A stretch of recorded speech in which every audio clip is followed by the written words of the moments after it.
আসসালামু আলাইকুম। আজকে গুড়া মাছ ভাপা করব কচু পাতা দিয়ে। দেখুন পুরোটা রেসিপি। মাখতে থাকি মশলা, এই দিয়ে দিলাম আদা রসুন বাটা, এখানে জিরা বাটা, গরম মশলা বাটা, পাঁচমিশালি নদীর মাছ, দেশি মাছ এই কচু পাতা দিয়ে ভাপা করব।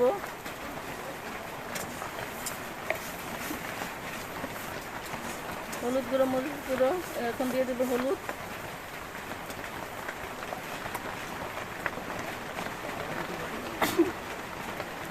এখন দিয়ে দিব লবণ, দিয়ে মাখাবো।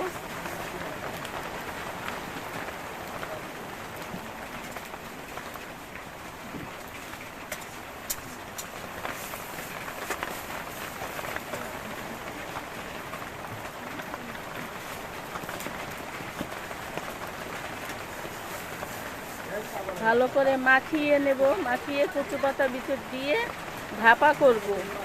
আমার এই রেসিপিটা কেমন হবে সবাই কমেন্টে জানাবেন। দেখুন বাইরে কি বৃষ্টি হচ্ছে, অনেক বৃষ্টি হচ্ছে, বৃষ্টি কত। এই যে দেখুন কচু পাতার ভিতরে মাছগুলো দিয়ে দিচ্ছি।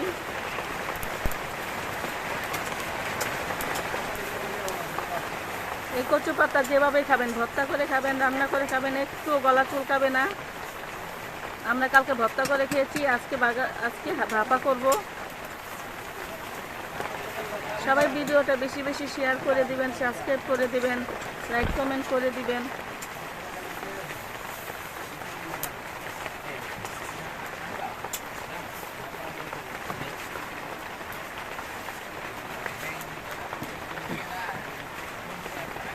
এখন এভাবে মোস্তাইয়া চুলায় বসিয়ে দেব।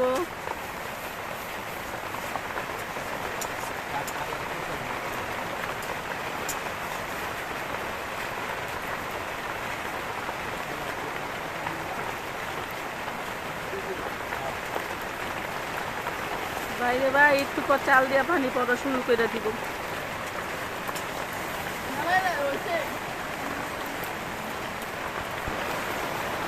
একটু পানি দিয়ে দেব, পানি দিয়ে ঢেকে দিব, ঢেকে লাঠি চুলায় বসিয়ে দেব। আস্তে আস্তে হয়ে যাবে।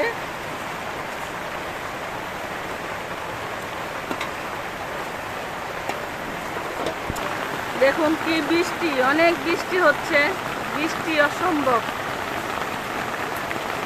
গ্রামের বাসা আসার পর থেকে বৃষ্টি হচ্ছে। দেখুন ওই যে হাঁসগুলো,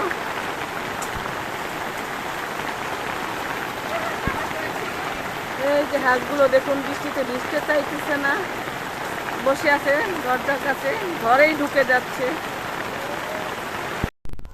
দেখুন এই যে আমার পাঁচমিশালি মাছের ভাপা কচু পাতা দিয়ে হয়ে গেছে। কেমন হয়েছে তরকারিটা সবাই কমেন্টে জানাবেন, শেয়ার করে দেবেন, লাইক করবেন, অবশ্যই সাবস্ক্রাইব করে দিবেন। সবাই ভালো থাকবেন। নতুন আবার একটি রেসিপি নিয়ে হাজির হব।